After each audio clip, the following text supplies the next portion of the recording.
Le secret du phénix, de Roque Griffon. Chapitre 7. Cache ta joie.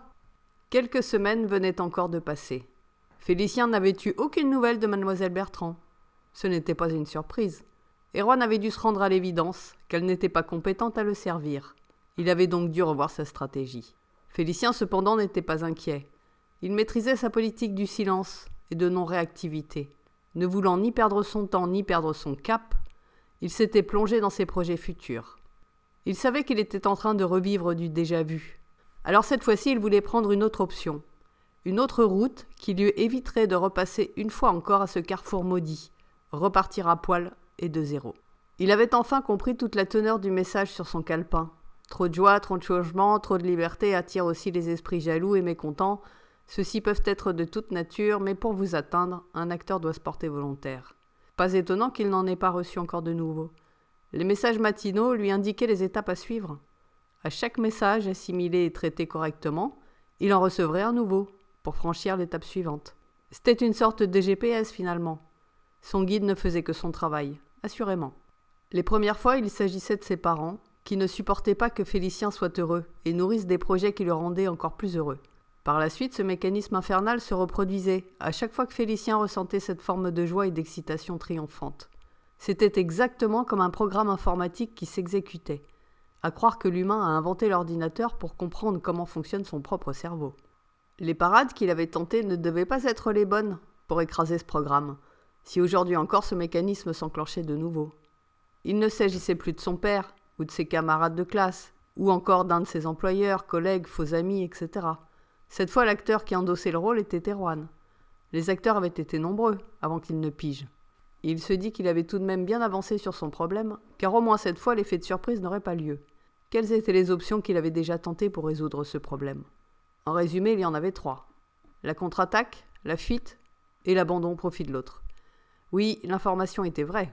Nous utilisons tous ces 3 modes de défense principaux, lorsque nous nous sentons en danger, agressés ou entravés. Nous contre-attaquons, nous fuyons ou nous abandonnons au profit de l'autre. Lorsque ses parents l'avaient humilié et rabaissé avec son histoire de magicien, il avait contre-attaqué avec de la révolte et de la rancune. Ça n'avait pas fonctionné. Lorsqu'il lui avait fait du chantage à l'argent pour ses études, il avait claqué la porte et était parti sans demander son reste. Il avait abandonné au profit de ses bourreaux. Et là encore, le résultat avait été plus que douloureux, même s'il était convaincu d'avoir pris la meilleure décision. Enfin, des années plus tard, ses parents avaient tenté de le recontacter. Il avait donné suite, pensant que les choses étaient apaisées. De son côté, elles l'étaient, car il était très heureux de leur annoncer ses fiançailles, avec la belle Mathilde. Mais non, il venait encore une fois lui couper les ailes, gâcher son bonheur en installant la zizanie entre lui et Mathilde. Cette fois encore, il avait tenté autre chose. L'immobilisme et le silence, ne voulant pas faire de mal à Mathilde. Il avait rompu avec cette dulcinée, sans plus d'explication. Il avait aussi claqué la porte définitivement avec ses parents. Le bilan était que ces 3 types de défense avaient toujours profité à ses empêcheurs de tourner en rond. Ils avaient fait main basse à chaque fois sur sa joie, son bonheur, et par voie de conséquence, sur son destin, ses projets et son futur. À chaque fois, il avait perdu des plumes et avait eu bien des difficultés à remonter la pente, forcément. Mais puisque l'opportunité lui était offerte, une fois encore, de montrer ce dont il était capable, il allait la saisir. Il n'avait pas l'intention de se faire avoir cette fois-ci. Devait-il se priver de vivre ces moments de joie et d'enthousiasme, si cela attirait tant de détracteurs ? Et puis quoi encore ? Il lui était impossible de cacher ce genre de sentiments, et il n'en avait pas envie du tout. Sa joie était légitime, après tant d'épreuves de vie. Devait-il lui-même auto-saboter ses projets, pour ne pas risquer d'attirer automatiquement de la jalousie, de la défiance et de la méchanceté gratuite ? Beaucoup de gens le font, malheureusement. Non, Félicien ne donnait pas dans l'auto-sabotage.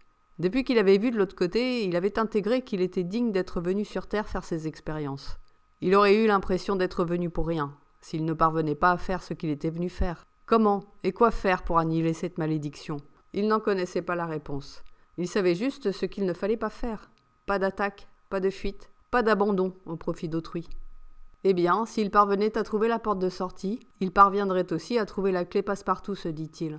Ceux qui empêchent la joie dans ce monde sont ceux qui ne la supportent pas. Ils ne la supportent pas chez les autres et cultivent la leur sur le malheur, sur leur souffrance. Bravo, quelle humanité! Les gens heureux seraient-ils tous des abuseurs, des profiteurs, des tordus ? Heureusement non. Certains en effet le sont, mais ils sont repérables en ce sens qu'ils sont totalement dépendants des autres et de leurs drames pour maintenir leur joie en eux. Lorsque ceux-ci se retrouvent seuls, isolés, ils se décomposent et dépérissent de tristesse. C'était le cas de ses parents. Clémence l'en avait informé.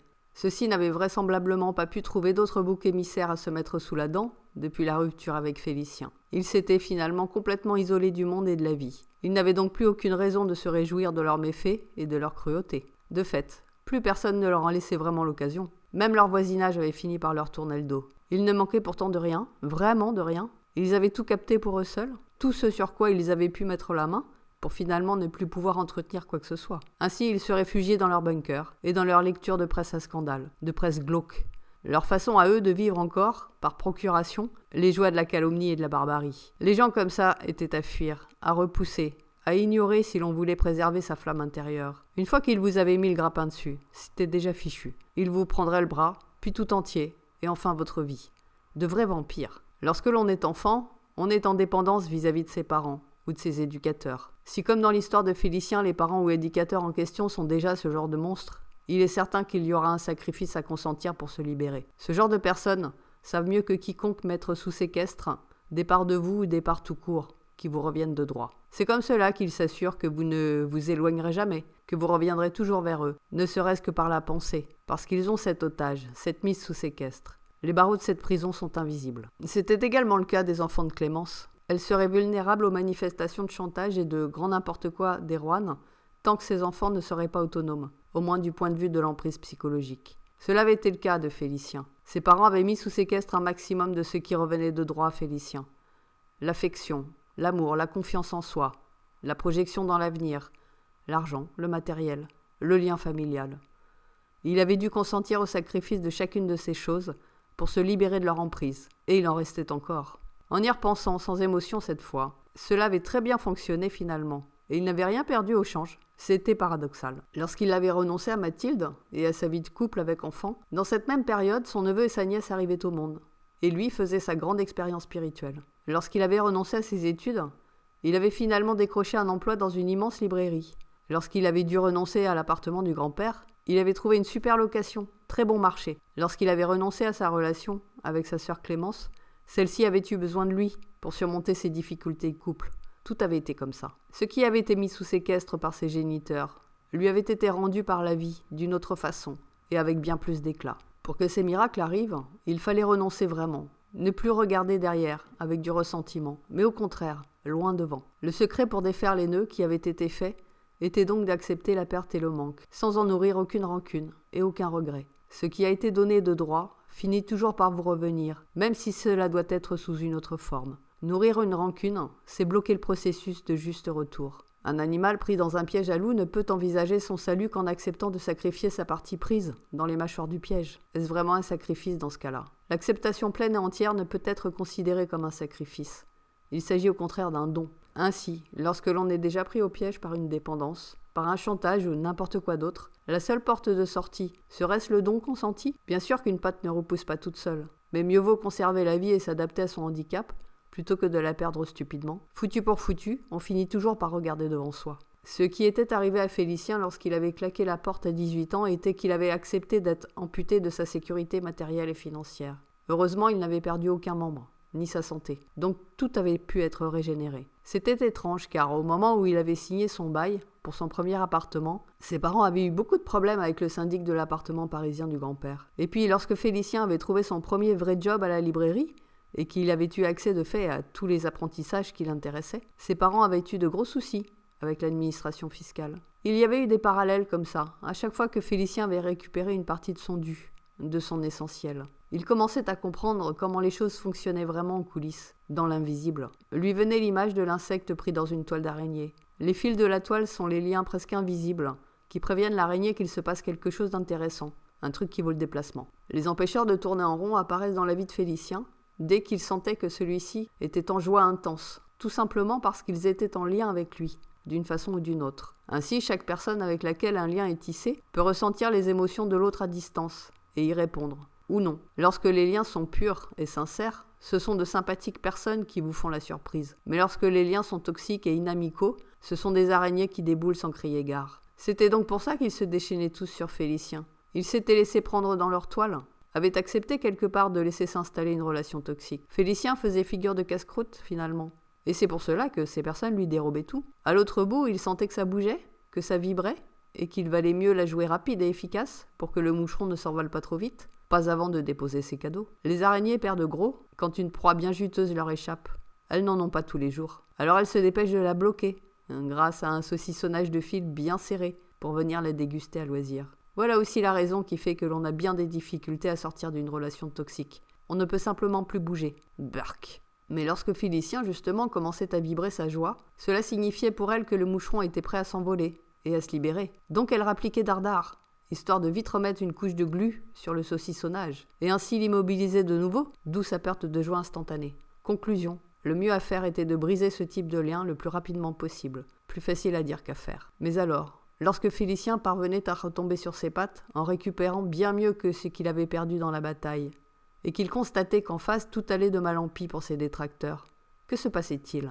Il devait se passer qu'en s'extirpant de la toile et des fils de glu, il avait dû faire un sacré trou, et que les araignées devaient réparer les dégâts, sans doute en ronchonnant. Il s'agissait d'une sorte de distorsion du temps. En se faisant piéger dans une toile d'araignée, ou une relation toxique, la destinée normale est soudainement arrêtée pour le piéger, alors que le piégeur va pouvoir se nourrir à bon compte. Lorsque la proie parvient à reprendre son entière liberté, alors elle est comme propulsée dans l'instant T où elle aurait dû se retrouver si tout cela n'avait pas eu lieu. Tout lui est restitué de façon grandiose et lumineuse. À l'autre bout, l'araignée ou la personne toxique se retrouve à un instant T, là où elle aurait dû être si elle n'avait pas bénéficié du supplément d'énergie procuré par sa victime. Lorsque l'on récupère plus que son manque à gagner, normalement on se fiche littéralement de ses pertes passées et de ceux qui les ont provoquées ou programmées. On s'en lave les mains. On se débarrasse des bouts de fil et de la glu résiduelle et on retrouve toute sa joie de vivre. On va même jusqu'à les remercier, car sans eux, on n'aurait sans doute pas eu mieux. En face, le toxique récupère toute sa noirceur, sa tristesse et sa ruine. Les liens toxiques qu'il avait tissés soigneusement sont dissous, et il ne peut même plus bénéficier de l'énergie de joie de son ancienne proie. Il peut en être furieux, cela ne changera rien. C'est ce qu'il fallait comprendre. Accepter totalement de céder ce qu'on avait déjà perdu lorsque l'on est piégé, pour laisser se redessiner un meilleur avenir, un autre avenir. Pourquoi ainsi Erwan refaisait-il son apparition dans la vie de Félicien ? Parce que les liens de leur relation toxique, via Clémence et les enfants, n'étaient pas brisés, et qu'il pouvait encore en tirer bénéfice et avantage. Félicien avait besoin d'une technique fiable, pour briser tous les liens toxiques, et en particulier ceux qui impliquaient des personnes chères à son cœur. Erwan était une araignée rancunière et avide, qui se servait de ce chantage pour garder son emprise sur Félicien. En mettant son grimpin sur l'imprimerie, il pensait certainement faire d'une pierre deux coups, se dit Félicien. Il allait pouvoir surveiller de près Clémence et les enfants, qui commençaient sérieusement à lui échapper. Il pensait aussi certainement faire enrager Félicien, en montant son espèce de boîte à fric, histoire de lui montrer que lui savait faire de l'argent alors que Félicien était un incapable à ce niveau-là. S'il pensait ça, il n'avait pas tout à fait tort. Félicien ne savait pas faire de l'argent. Il en avait souvent cruellement manqué, et s'était beaucoup serré la ceinture, surtout ces derniers temps. Très bien, Félicien allait y remédier. Il allait renoncer à la sécurité financière, une fois encore, et aller de l'avant, sans s'en soucier plus que ça. L'argent, ce n'est pas comme une jambe ou un bras. Ça repousse tout seul, si on sait lui préparer un terrain favorable et semer les bonnes graines. Erwan avait un métro de retard. L'imprimerie n'intéressait plus vraiment Félicien. Il souhaitait juste que ce lieu garde encore son âme, par respect pour tous les bons moments passés avec son neveu et sa nièce. À part ça, il n'y était pas lié du tout. Il n'allait donc pas vendre à Erwan, c'était une certitude. Dût-il bouffer des pâtes quelque temps supplémentaires. Il serait vigilant pour que la vente ne soit pas bloquée, d'une manière ou d'une autre, sauf si les instances supérieures s'en mêlaient. Il n'allait pas non plus lui consacrer toute son attention, car l'effet de surprise que celui-ci lui réservait était déjà un flop complet. Non, Félicien allait continuer de consacrer son énergie à son projet futur, sans en parler à personne. Il allait tout préparer en secret, tout échafauder dans sa grotte. Le jour où la vente serait actée, il sortirait le lapin de son chapeau, comme un vrai magicien. Ainsi, il ne se ferait pas couper l'herbe sous le pied, cette fois-ci. Il avait associé son père à la personnalité d'Erwan, et il avait vu juste. Les souvenirs de son père étaient remontés à la surface. Il revivait donc, grâce à la vente de son imprimerie, le moment où son père lui avait confisqué sa sécurité matérielle et financière, en le poussant dehors, complètement démuni et sans aucun remords. Si ses observations et son raisonnement étaient justes, cela entraînerait forcément aussi une conséquence directe au niveau de ses parents. Il verrait le moment venu. Les rôles aujourd'hui étaient distribués ainsi. Clémence et les enfants étaient les victimes, Erwan était le bourreau, Félicien encore une fois était le sauveur. Bon sang, ces positionnements égotiques ne fonctionnent pas. Ni bourreau, ni victime, ni sauveur. Il devait veiller à rester Félicien, juste Félicien, capitaine de son navire. Oui, ses valeurs humaines étaient solidement ancrées en lui. Il avait fixé son cap. Oui, il avait fait le tour de la situation pour pouvoir lever l'ancre sans s'alourdir des vieux fantômes du passé.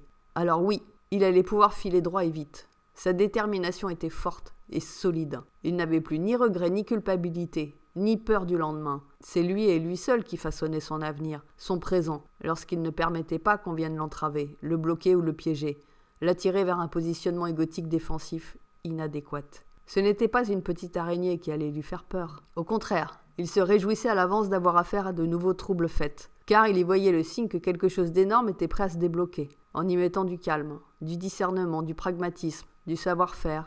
Plutôt que de l'émotionnel brouillon et incontrôlé, il s'ouvrirait grand les portes, ça ne faisait aucun doute. Ni bourreau, ni victime, ni sauveur, mais cela s'appelait être résilient. Voilà la clé que je cherchais depuis tout ce temps. Enfin, il avait mis le doigt dessus, la main dessus. La résilience était le passe-partout universel, la sortie des enfers, la chute des forces d'opposition de toute nature, son Graal dont lui avait parlé son guide bien des semaines auparavant. Il n'y avait rien compris à l'époque, mais aujourd'hui, tout devenait limpide. Merci mes bourreaux, mon guide, grâce à vous j'ai enfin compris. La résilience deviendrait sa magie. Plus besoin de baguettes, de livres ou de grimoires. Tout était déjà en lui et à disposition H24. Félicien était un phénix. Il savait comment renaître de ses cendres. Cela avait été son expérience spirituelle. Il avait percé le secret de la mort et venait tout juste de percer celui du bonheur sur terre. Bon, les mystères de la vie resteraient encore des mystères, mais c'était parfait ainsi. Lui, Félicien, ce plouc de province, ce pauvre gosse abusé, ce personnage insipide et transparent détenait la clé, et elle se nommait résilience. Voici la définition qu'il pouvait en donner. Ni bourreau, ni victime, ni sauveur. On devient de fait résilient. C'était tellement évident. Pour comprendre ce qu'était la résilience, il suffisait de faire une simple soustraction. En ne basculant pas dans ces 3 positionnements possibles des défenses égotiques, on s'installe forcément dans une position de résilient. 20 sur 20 en mathématiques, Félicien. Il n'avait même pas besoin de protéger sa clé des voleurs éventuels. Elle était en lui et elle était en chacun. Il ne lui restait qu'à actionner cette clé dans toutes les serrures possibles et imaginables, et à montrer que ça fonctionnait. Libre à chacun d'en faire autant, ou de ne pas le tenter. Ce n'était tout simplement pas de son ressort d'inciter qui que ce soit, mais simplement d'en parler. La vie était merveilleuse, sa clé était merveilleuse. Il n'avait plus de mots pour exprimer sa joie et sa gratitude. Il n'avait même pas besoin d'attendre que le reste de l'humanité suive le mouvement pour s'en servir. C'était instantané à effet immédiat. Cache ta joie, bonhomme!